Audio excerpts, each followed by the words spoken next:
So as I mentioned, don't worry, we'll find out more about this guy when we get to the Skaven guy over here. But in the meantime, No one controls Warlord Queek. we're now going to take a look at the Skaven. And, oh boy, do I love the Skaven. Now, I was actually going back and forth between which ones to show here. Either Queek Headtaker, who's a little nuts. Like, when you hear him talk, he's like, yes, like, like, he sounds like he's about to lose his mind. And then, The Liber Bubonicus predicts this. Lord Skrolk. Who I do like. I do like the focus he gets. But I decided, I was going back and forth on which one to show for this, but then I noticed something that I never saw before, that I think has been added in recent patches. Because I don't know when this was added. I know it wasn't there before because I double checked this on other people's videos from when this first game first came out.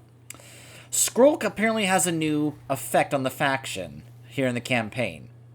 This. A chance of plague spreading 100%. Plagues bolster your forces and nurture your settlements. That did not used to be there. This is something they must have actually changed and added here for Skrolk because they decided, you know what, why would plagues hurt and harm the Skaven under Skrolk? They're all about spreading the plague, so why would the plague hurt their forces? It was actually something that was very annoying. But now it looks like that's not going to be the case anymore. Now it's actually like, yes, spread the plague. It's actually going to help your forces, which I think is a great idea. Also, it looks like the right cooldown has actually been reduced by 15 turns for the Pestilence scheme. Yeah, they were like, yeah, let's just make it where spreading the plague, oh, well, and also spreading Skaven corruption is actually an awesome thing, you know? I'm going to have to relook at my public order thing because of the whole Skaven corruption thing, because usually I'm in, if you don't have to worry about public order, it's like, yeah, go nuts with Skaven corruption. Otherwise, you kind of have to keep that in check. But anyways, yeah, you can see he also has upkeep cut in half for all plague-related units. Plague monks, plague censer bearers, plague claw catapults, and plague priest units. And of course he starts off with plague monk censer bearers, plague claw catapults, and plague monks. All plague-related stuff for Skrolk. But as far as the Skaven people, here are the race attributes. A Skaven under Empire establish warrens in any settlement, undermining your enemy's progress, or hide in plain sight while growing your own empire. Food. This is an extra gameplay mechanic that you have to manage called food. Maintaining food supplies to gain growth and other bonuses, and to avoid starvation penalties. And then there's the third kind of corruption. So we've had vampire corruption and chaos corruption. Now we have Skaven corruption. It's a detriment to local public order, but it allows you to spawn additional units of clan rats to fight in local battles, which is called Menace from Below, and it's an awesome ability. It's such a game changer in battles. But let us take a closer look at the Skaven. Deep under the world, they chitter and plan, watching, waiting.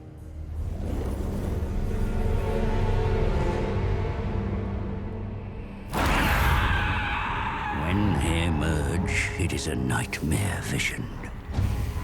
The Skaven, a ravenous horde of verminous ratmen.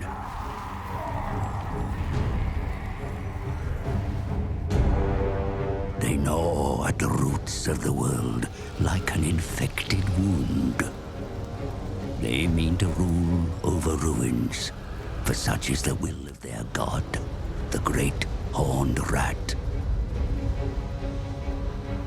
Only the island home of the High Elves has remained unscathed. And at its center is the Great Vortex.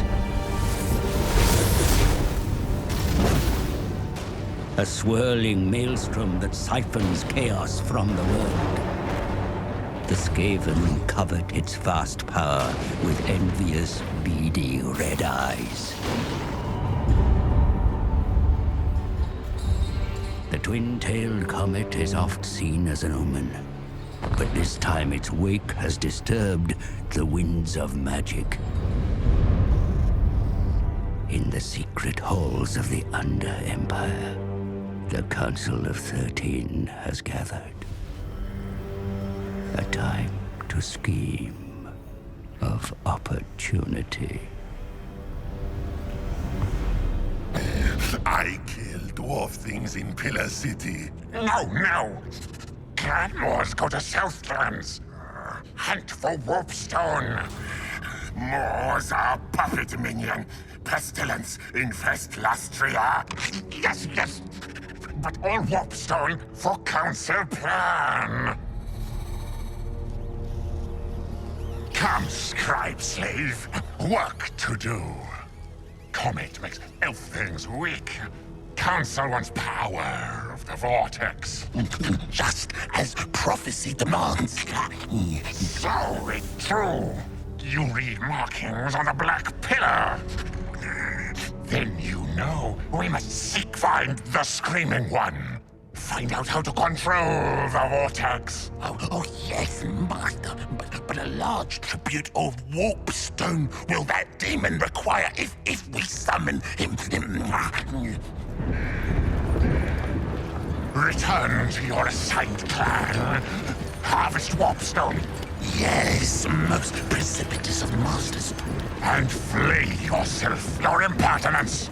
Oh, it will be done, your worship.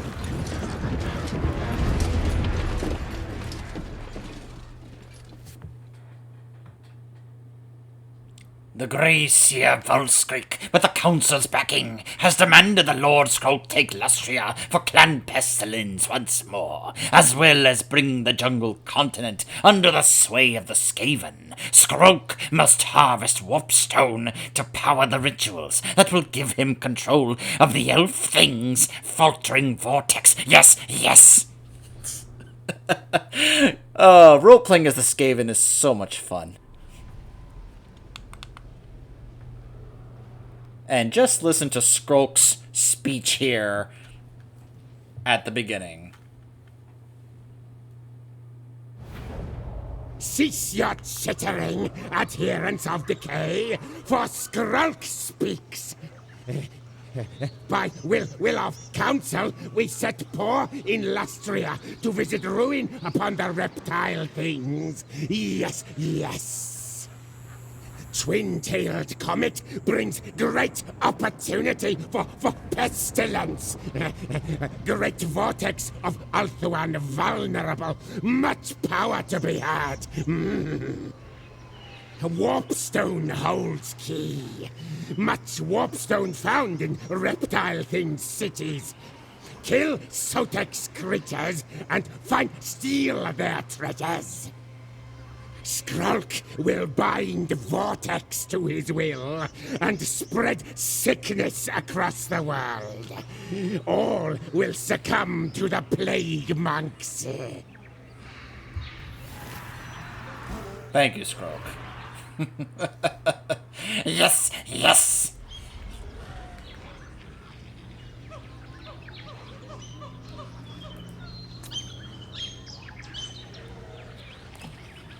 The verminous Skaven are a race of malevolent and self-serving rat-men. From their under-empire cities, they fight tooth and claw against the other races and each other to further their personal standing within the Skaven hierarchy and to serve their diabolical god, the Horned Rat.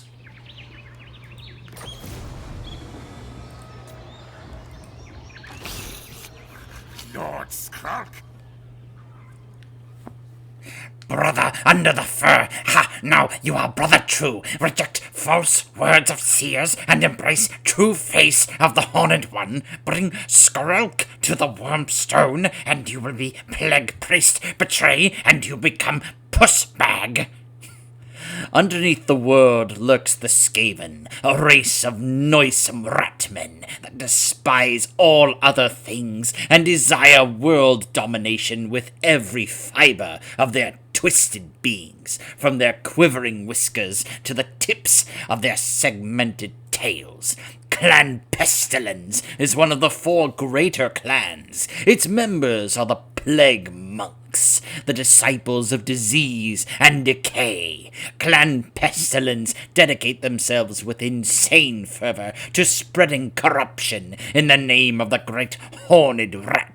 Pestilence was the first clan to reach Lustria. There, in the hot, fetid conditions, did the disease-ridden rat-men start to overcome the climate to found Clan Pestilence. It wasn't long before the emergent clan encountered the lizard-men, and an age-old enmity was born. Of all the warm-blooded invaders to trespass on Lustria, it is the Skaven and Clan Pestilence in particular that the lizardmen hate the most. Eventually, after decades of self-imposed exile, the Plague Monks rejoined the Under-Empire and immediately claimed their place on the Council of 13.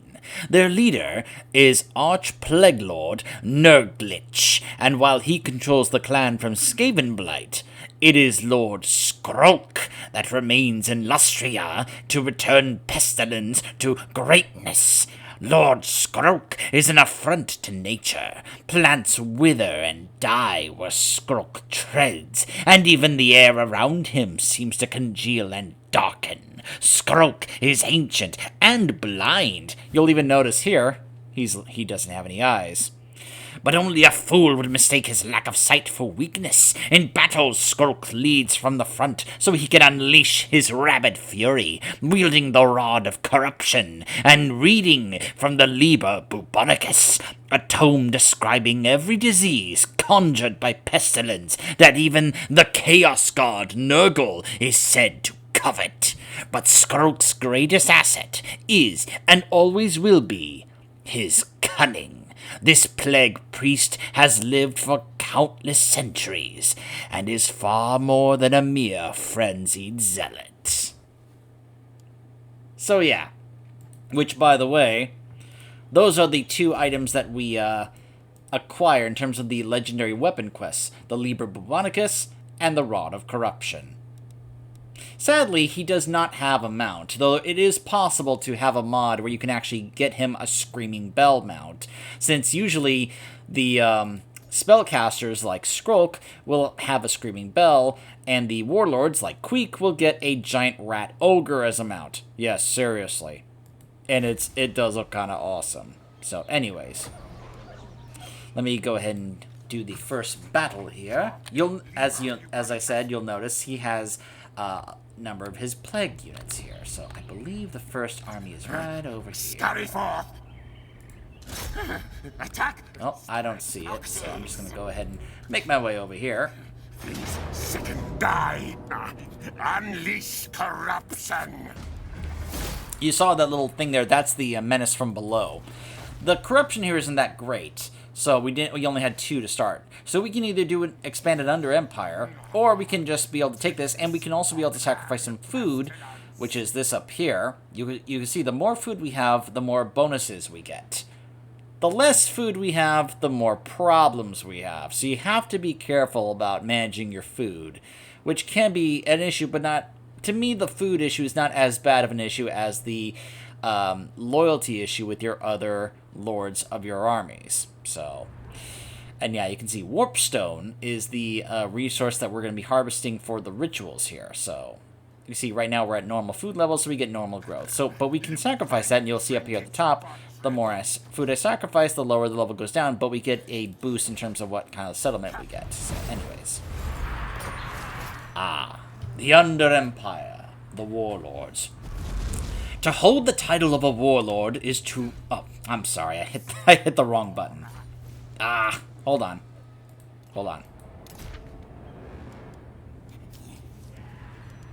Here we go. To hold the title of warlord is to rule. A Skaven does not gradually earn respect or position, and there certainly is no giving in the brutal society of the Ratmen. Leadership must be savagely taken. To gain power, a warlord must seize control, proving himself a top fighter and a devious adversary. Such a coup either ends in failure and certain death at the hands of the existing ruler, or the new leader supplants the current warlord, often eating him in the process. Yeah. Challenges follow no format, but often take the form of personal combat, treacherous backstabbing, or elaborate political schemes. The more underhanded the deed, the better, for that is what puts the fear, and what almost passes for respect, into the Skaven masses. Skaven leaders are larger and more powerfully built than the warriors they ruthlessly command, but mere physical prowess is not enough to sustain control. Once a warlord has fought, betrayed, and clawed to the top, the battle really begins. Manipulation, the ability to set rivals upon each other, or the mustering of support from an insincere following are skills needed to hold power, as even the fiercest fighters become worn down by the constant challenges. Great wealth can augment battle skills, bribe underlings, or simply buy formidable aid.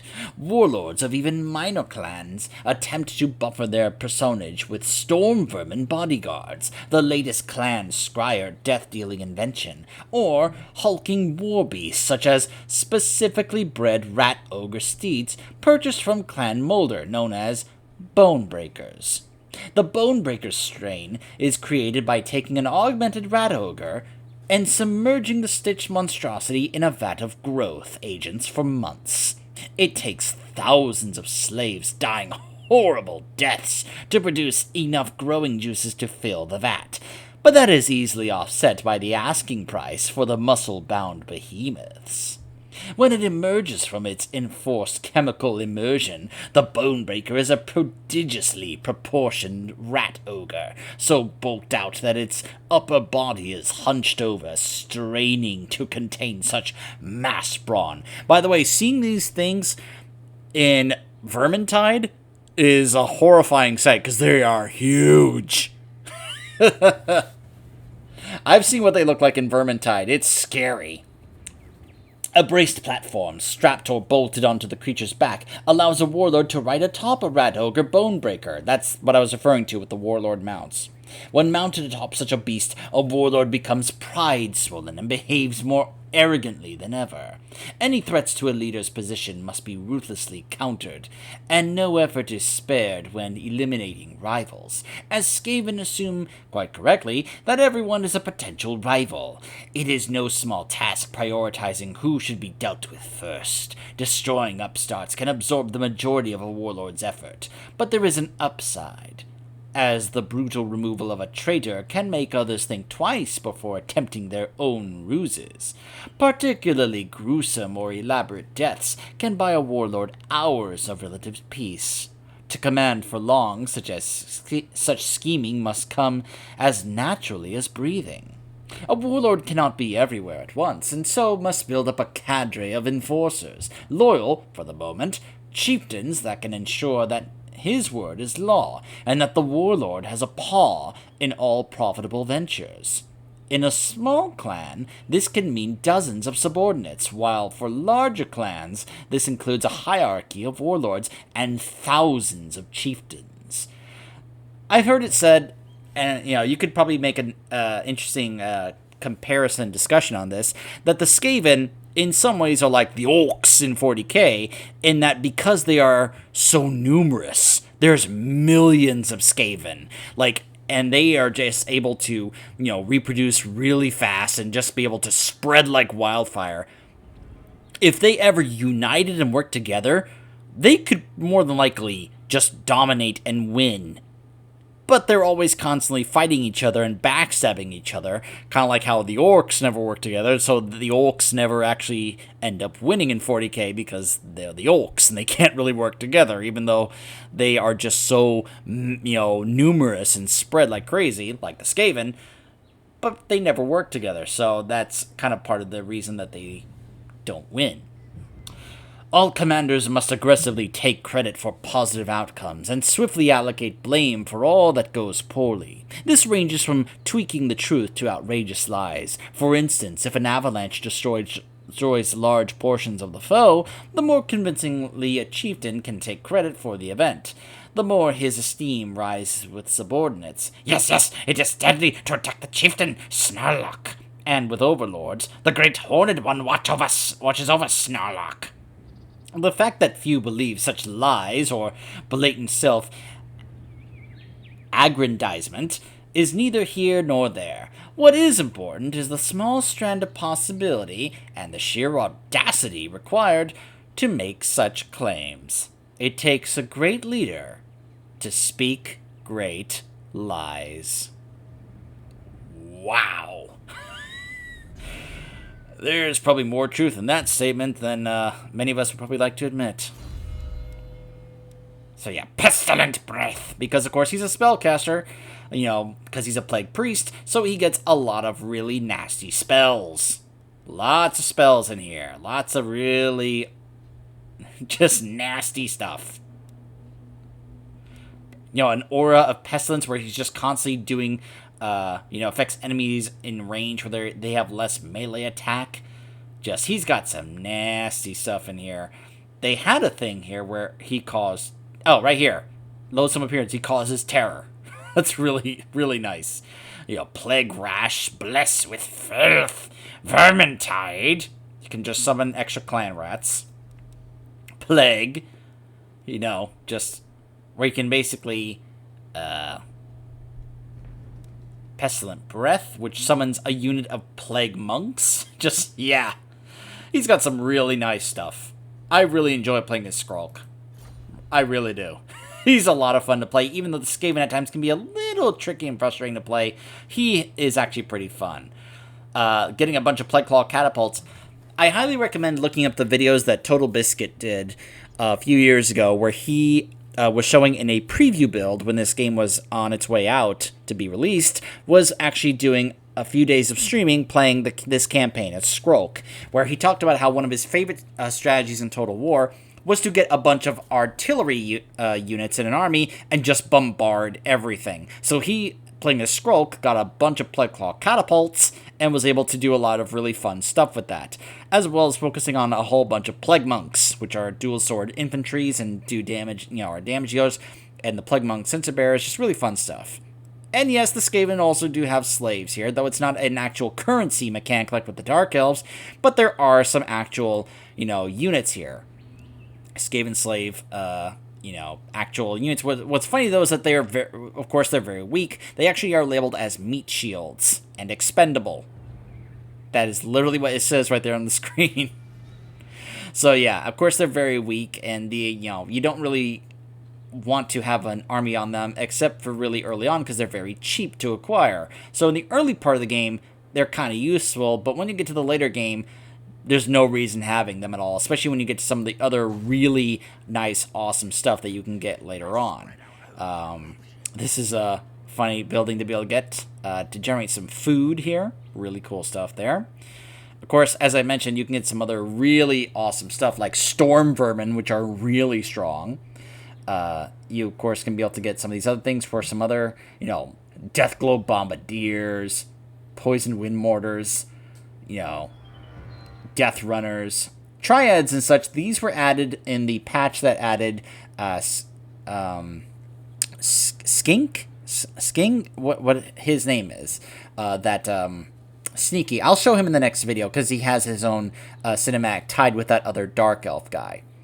And Gutter Runners. Of course, some of the real fun happens, though, when you get to some of this stuff here, such as, of course, this gets you the catapults, Doomflayers, Warp Lightning Cans, which are also artillery, Doom Wheels, the Censer Bearers, Rat Ogres, and then, of course, the Hell Pit Abominations. Yeah.